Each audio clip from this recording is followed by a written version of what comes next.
அன்புள்ள செம்மொழி நம்பி டிவியின் நேயர்களுக்கு அன்பான வணக்கம். இதுவரை நம்முடைய செம்மொழி நம்பி டிவியை சப்ஸ்கிரைப் செய்யாத அருமைக்குரிய நண்பர்கள் அன்பு கூர்ந்து சப்ஸ்கிரைப் செய்யும்படி அன்போடு கேட்டுக்கொள்கிறேன். நீங்கள் சப்ஸ்கிரைப் செய்தால்தான் நாங்கள் போடுகின்ற பதிவுகள் உங்களுக்கு நேரடியாக வந்து சேரும். அன்பு கூர்ந்து சப்ஸ்கிரைப் செய்து உங்கள் நல்லாதரவை வழங்கும்படி அன்போடு கேட்டுக்கொள்கிறேன். இன்றைக்கு தமிழகத்தில் விக்கிரவாண்டியிலே நம்முடைய திராவிட முன்னேற்றக் கழகத்தின் சட்டமன்ற உறுப்பினராக இருந்த புகழேந்தியவர்கள் திடீரென்று மறைந்துவிட்ட காரணத்தினால் அங்கே இடைத்தேர்தல் நடைபெற்று கொண்டிருக்கிறது. அந்த இடைத்தேர்தலிலே அதிமுக போட்டியிட மாட்டேன் என்று கோபித்து கொண்டு ஒதுங்கிவிட்டது. அதற்கு 1008 காரணங்கள் சொல்லுகிறார்கள். ஆனால் நிச்சயமாக அவர்கள் தோற்று போவார்கள் என்று அவர்களுக்கு தெரியும்.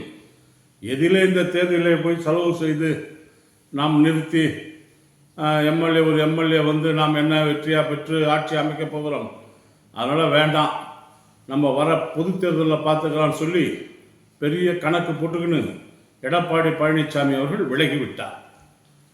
இப்பொழுது அந்த இடத்துல விலகிவிட்ட பிறகு பாஜகவுடன் கூட்டணி சேர்ந்து பாமக போட்டியிடுகிறது. பாமகவை பற்றி நான் உங்களுக்கு சொல்ல தேவையில்லை. அது பாசமிகு மக்கள் கட்சி, பாசமிகு மகன் கட்சி, மகன் கட்சி, அதான் பாமக. அது அன்றைக்கு தீர்க்க தரிசனத்துடன் உணர்ந்து நம்முடைய ஐயா ராமதாஸ் அவர்கள் பெயரை வைத்திருக்கிறார் பாமக என்று.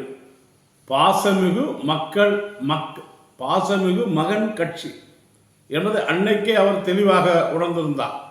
இன்றைக்கு நான் பார்க்கிறேன் பிரச்சாரங்களில் சூடு பிடித்திருக்கிறது. அருமையான பிரச்சாரம் சென்று கொண்டிருக்கிறது.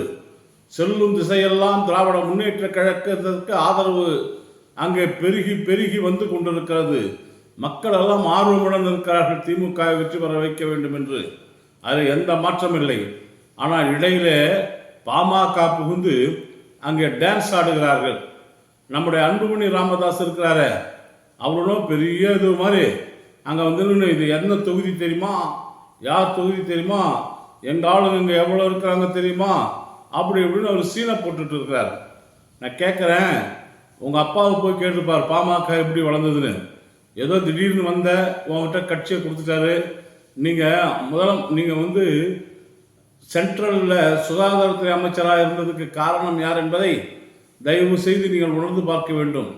நம்முடைய தலைவர் கலைஞர் அவர்களுடைய அன்பினால் கிடைக்கப்பட்ட பதவி தான் உங்களுக்கு, அதை மறந்து விடாதீர்கள்.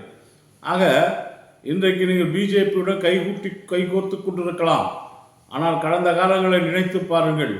நிச்சயமாக சொல்லுகிறேன் அன்புமணி அவர்களே, நீங்கள் பழது உங்களுக்கு தெரியவில்லை என்றால் நான் ஞாபகப்படுத்துகிறேன். நீங்கள் முதலிலே எப்படி கட்சி ஆரம்பித்தீர்கள்? நீங்கள் இடஒதுக்கீடு என்று நீங்கள் மிகவும் அராஜகம் செய்து மரத்தை எல்லாம் வெட்டி போட்டு பாலையெல்லாம் தடுத்து மக்களுக்கு தொல்லையை கொடுத்து நீங்கள் இடஒதுக்கீடு கேட்டீர்கள். ஆனால் அந்த இடஒதுக்கீட்டை வந்து செய்து கொடுத்தவர் யார்? கலைஞர் அவர்கள், தலைவர் கலைஞர் அவர்கள். திமுக ஆட்சியிலே 1989 மறந்து விடாதீர்கள். அதற்கு பிறகு நீங்கள் உங்களுடைய சமுதாயத்திற்கு என்ன செய்தீர்கள் என்பது உங்கள் சமுதாய மக்களே சொல்லுவார்கள் எப்படி இருந்தீர்கள் என்று. சாதாரணமாக இருந்த நீங்கள் உங்கள் சமுதாய மக்களை ஏமாற்றி பாவம் அவர்களிடம் ஒரு நம்பிக்கையை வளர்த்து நீங்கள் வசதியாக வந்து விட்டீர்கள்.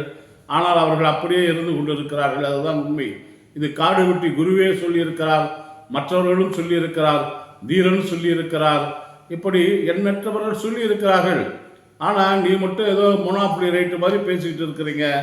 ஆக எல்லா கட்சியிலும் வன்னியர்கள் இருக்கிறார்கள் என்பதை மறந்துவிட வேண்டாம். நீங்கள் உங்கள் அரசியல் வரலாறுகளை பார்த்தால் முதலிலே வந்தது அராஜகமாக அட்ராசிட்டி கட்சியாக வந்தீர்கள். அதற்கு பிறகு 1996 எம்எல்ஏ தேர்தல் நடைபெற்றது சட்டமன்றத்திற்கு. அப்பொழுது நாங்கள் தனித்து தான் போட்டியிடுவோம் என்று தனித்து போட்டியிட்டீர்கள். வெற்றி பெற்றீர்களா? இல்லை. அதற்கு பிறகு உங்களுடைய அரசியல் வரலாறுகளை நீங்கள் மறந்து விட்டிருக்கலாம். உங்களுக்கு நான் ஞாபகப்படுத்த விரும்புகிறேன். 1996 எம்எல்ஏ எலெக்ஷனிலே போட்டியிட்டு தனித்து போட்டியிட்டீர்கள். ஒன்றும் இல்லாமல் போய்விட்டீர்கள்.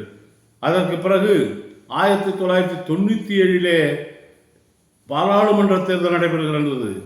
பாராளுமன்ற தேர்தலிலே நீங்கள் அதிமுகவுடன் கூட்டணி போட்டு அப்பொழுது தேர்தலை சந்திக்கிறீர்கள்.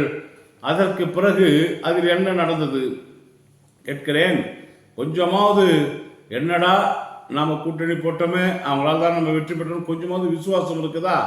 விசுவாசம் என்பது, நன்றி என்பது துளி கூட இல்லாத கட்சி தான் நம்முடைய ஐயா ராமதாஸ் அவருடைய பாசமிகு மகன் கட்சி என்பதை நீங்கள் புரிந்து கொள்ள வேண்டும். 1997 அதிமுகவுடன் கூட்டணி போட்டவர் 1999 நடைபெறுகின்ற தேர்தலிலே திமுகவுடன் கூட்டணி போடுகிறார். அப்போதான் அதிமுகவோட போட்டார். உடனே பாருங்க, 99 நடைபெறுகின்ற தேர்தலில் திமுகவோட கூட்டணி போடுறார். அதற்கு பிறகு 2001 எம்எல்ஏ தேர்தல் நடக்குது. அந்த எம்எல்ஏ தேர்தலில் அதிமுக கூட கூட்டணி போடுறாரு. அதற்கு பிறகு 2004 எம்பி தேர்தல் நடக்குது, நாடாளுமன்றத்துக்கு தேர்தல் நடக்குது. அப்போ திமுக கூட கூட்டணியில் போடுறாரு. 2006 எம்எல்ஏ எலெக்ஷன் நடக்குது, அதில் திமுக கூட கூட்டணி போடுறாரு. அதற்கு பிறகு 2009 பாராளுமன்ற தேர்தல் நாடாளுமன்றத்திற்கு நடைபெறுகிறது, அதில் அதிமுக கூட போய் கூட்டணி போடுறாரு. என்னடா திமுக கூட்டணி இருந்தமே என்று நினைக்கிறதுல போய் அதிமுக சேர்த்துவார். அதிமுக கூட கூட்டணி இருக்குன்னு நினைக்கிறதுல அப்புறம் திமுக வந்து சேர்த்துக்குவார். இது அவருடைய இயற்கையான அந்த பாசமிகு மகன் கட்சியினுடைய இயற்கையான கொள்கை. இதை மாற்றவே முடியாது. அதே போல் 2011 2009 நாடாளுமன்றத்துக்கு அதிமுக கூட போட்டார்.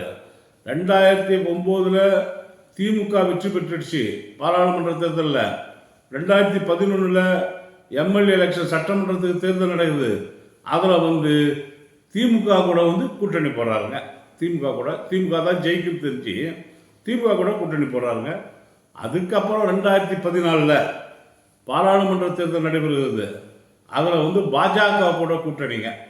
அவர் கூட பாஜக கூட்டணி போடுறப்போ தலைவர் கலைஞர் அவர்கள் அன்று அவருக்காக அந்த பாஜகவிலே அன்றைக்கு இருந்த காரணத்தினால் தலைவர் அவர்கள் இவருக்கு சுகாதாரத்துறை அமைச்சர், கேபினட் அமைச்சர் கொடுப்பதற்கு அன்றைக்கு முயற்சி செய்து வாங்கி கொடுத்தார் என்பதை மறந்து விட்டார்கள். அதே போல் 2016 எம்எல்ஏ தேர்தல் நடக்குதுங்க, சட்டமன்ற தேர்தல். அதில் வந்து பாஜக தனித்து போட்டி. ஏன்னா அதுக்குள்ளே அவங்களுக்கு அதெல்லாம் சட்டமன்றம் சுகாதாரத்துறை அமைச்சர் அதெல்லாம் பார்க்குறாங்களா, கொஞ்சம் வசதி வாய்ப்புகள் அதிகமாகி போச்சு. உடனே தனித்து போட்டி. 2019 பாராளுமன்ற தேர்தல் நடக்குதுங்க. அதில் அதிமுக கூட சேர்ந்து போட்டியிடுறாருங்க. 2021 சட்டமன்ற தொகுதிக்கு தேர்தல் நடக்குதுங்க. உடனே அதிமுக கூட சேர்ந்து போட்டி போடுறாருங்க. 2024 பாராளுமன்ற தேர்தல் நடக்குதுங்க. இப்போ பாஜக கூட சேர்ந்து போட்டி போடுறாருங்க. ஆக இப்போ ராமதாஸுடைய அந்த பாசமிகு மகன் கட்சியில் அதனுடைய கடந்து வந்த பாதைகளை நீங்கள் நினைத்து பாருங்கள். அதை உங்களுக்கு சொல்லியிருக்கு. எங்கேயாவது உருப்படியாக ஒரு இடத்துல இருந்து ஒரு நல்ல நண்பர் கூட தோளுக்கு தோளாக ஒரு நட்புக்கு பாத்திரமாக இருந்தாரனா இல்லை. அவர் அரசியலில் பொலிட்டிக்கல் கணக்கு போடுறாரு. அங்கே போனால் என்ன கிடைக்கும், இங்கே வந்தால் என்ன கிடைக்கும், அங்கே வந்தால் 4 எம்பி கிடைக்குமா, இங்கே வந்தால் 10 எம்பி கிடைக்குமா, அங்கே போனால் எம்எல்ஏ கிடைக்குமா, இங்கே வந்தால் மந்திரி கிடைக்குமான்னு கணக்கு போடுறாரு. இவருடைய கணக்குகள் மக்கள் மன்றத்தில் எடுபடவில்லை. கட்சிகளும் புரிந்து கொண்டார்கள். இவருக்கு தோல் மேலே நாம் தூக்கி வச்சுக்கணும், இவரை போனோமா இவர் நமக்கே அல்வா கொடுத்துருவாருன்னு சொல்லி புரிந்து கொண்ட காரணத்தினால் அதிகமாக இவர்களை ஏற்றுக்கொள்வதில்லை. இவர்கள் இப்படியே ஒரு பெரிய அரசியல் தில்லாலங்கடி பண்ணி இன்னைக்கு பேசியிருந்தாங்க. எல்லாரும் சாதாரணமாக இவங்களுக்கு பெரிய இது மாதிரி ஒரு அரசியல் கட்சியில் ஒருவர் மதிக்க வேண்டும், பாராட்ட வேண்டும், பாராட்டி அன்பு செலுத்த வேண்டும். என்னவோ நீங்கள் தான் விவரம் தெரிஞ்சவர் மாதிரி, விஷயம் தெரிஞ்சவர் மாதிரி நீங்கள் பேசுவதெல்லாம் தவறு. நீங்கள் முதல்ல அரசியலிலே நீங்கள் ஒரு விசுவாசத்தை, உண்மைத்தன்மையை அடையுங்கள். நீங்கள் உண்மைத்தன்மையே இல்லாமல் இருக்கிறீர்கள். இப்போ நீங்கள் பாருங்கள், இப்போ வந்து இதில் இப்போ இடைத்தேர்தலில் நீங்கள் போட்டிடுறீங்க விக்கிரவாண்டியில், ஒன்றே எங்கள் ஆளுங்க தான் இருக்கிறாங்க, நாங்கள் வந்துடுவோம்னு சொல்கிற, எப்படி வர முடியும்? சும்மா நீ கனவு காணலாம், கனவு தான் காணலாம், ஆனால் முடியாது. காரணம், மக்கள் இன்றைக்கு தெளிவாக இருக்கிறார்கள். யாரோ போய் என்னென்னோ பேசுகிறாங்க, பேசலாம், எவ்வளோ வேணாலும் பேசலாம். திராவிட முன்னேற்ற கழகத்தை தாக்காதவர்கள் உண்டா? திராவிட முன்னேற்ற கழகத்தை திட்டாதவர்கள் உண்டா? திராவிட முன்னேற்ற கழகத்தை ஏகடியம் செய்யாதவர்கள் உண்டா? கேலி செய்யாதவர்கள் உண்டா? கிண்டல் செய்யாதவர்கள் உண்டா? திராவிட முன்னேற்ற கழகம் எல்லாவற்றையும் தாங்கி தாங்கி தாங்கி இன்றைக்கு இரும்பாகி, அப்படியே இரும்பாகி இன்றைக்கு ஸ்ட்ராங்காக இருக்கிறது. நீங்கள் பேசுவதெல்லாம், நீங்கள் செய்கின்ற விமர்சனங்கள் எல்லாம் திராவிட முன்னேற்ற கழகத்தை அசைத்து கூட பார்க்க முடியாத ஒரு எஃகு கோட்டை. ஆகவே நீங்கள் தான் மோதியும் மண்டை உடைஞ்சு போவீங்க தவிர திமுகவுக்கு ஒன்றுமே கிடையாது. இப்படிப்பட்ட ஒரு நடவடிக்கை நடந்தால் கூட உங்களுக்கு தெரியாது. நீங்கள்லாம் வேஸ்ட்டு. ஆக இந்த நாட்டிலே மக்களுடைய ஒப்பில்லா ஒரு நம்பிக்கை பெற்ற இயக்கம் திராவிட முன்னேற்ற கழகம். அதன் தலைவர் மு.க. ஸ்டாலின் நிச்சயமாக இந்த இடைத்தேர்தலிலே, விக்கிரவாண்டி இடைத்தேர்தலில் திமுக வெல்லும் வெல்லும் வெல்லும் என்று கூறி, அன்பு நேயர்களே, அன்பு கூர்ந்து நீங்கள் எங்களுடைய செம்மொழி நம்பி டிவியை சப்ஸ்கிரைப் செய்து நல்ல ஆதரவு தரும்படி அன்போடு கேட்டுக்கொள்கிறேன். நன்றி, வணக்கம்.